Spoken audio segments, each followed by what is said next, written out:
We got an Armor H2 today, Grand Prairie, Texas, Chase Bank. Customer lost the keys. It's an all keys lost situation. We're gonna make the key.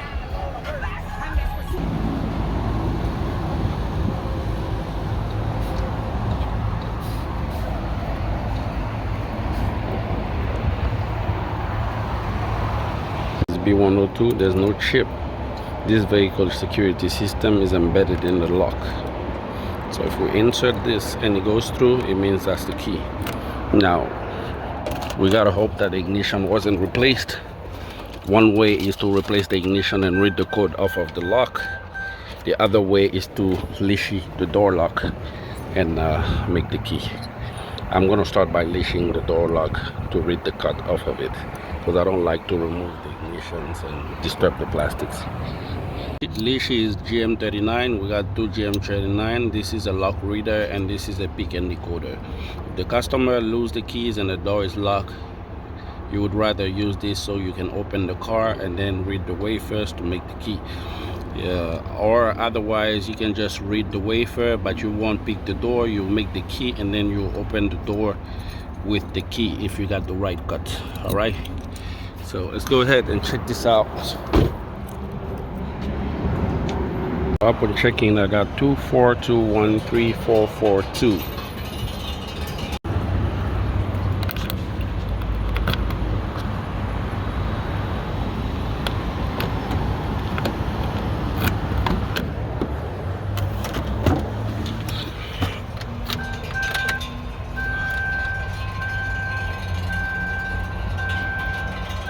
Okay, the keys made and turn, but it won't crank.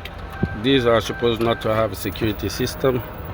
Maybe made in Canada. Armor H2. Canada sometimes have chip in cars. I need to double check that. I'll go to the battery. I decided to check here at the DLC 12.2, 12.5. 12.5 is good enough to start the vehicle. I'm gonna check if he has a chip. Right now, performing a scan with the immobilizer tool. This vehicle could be made in Canada and could be made in Europe.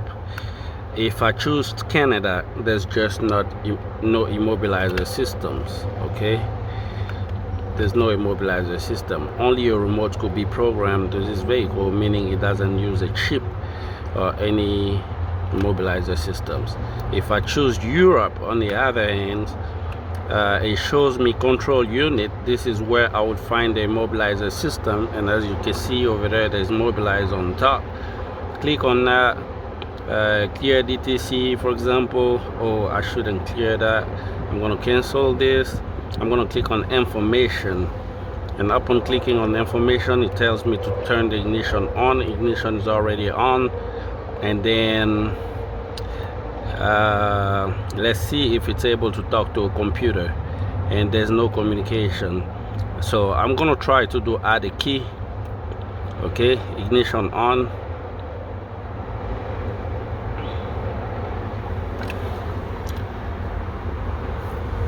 There is also no communication, so I'm thinking the vehicle is having a battery problem. I'm gonna go to the hood and double check.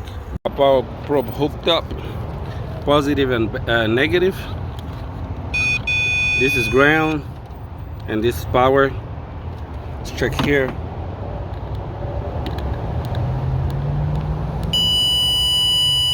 And it reads about 1221.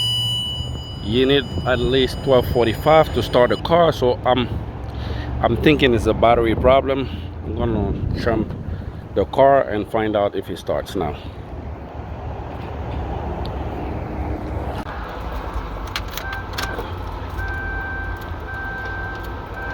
Still nothing.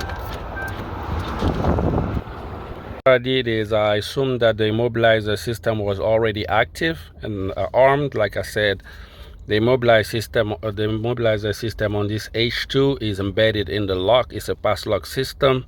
So I went ahead and programmed a remote and deactivated disarmed the security system, and now the car starts. Let's go ahead and test this out.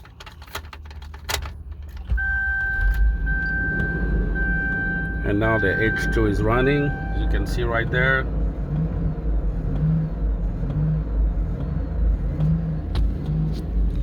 although I can hear some signs of vacuum leak in the hood.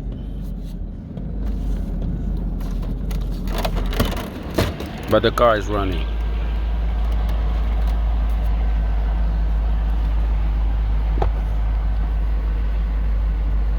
So this problem is solved now. Security system of the car was on.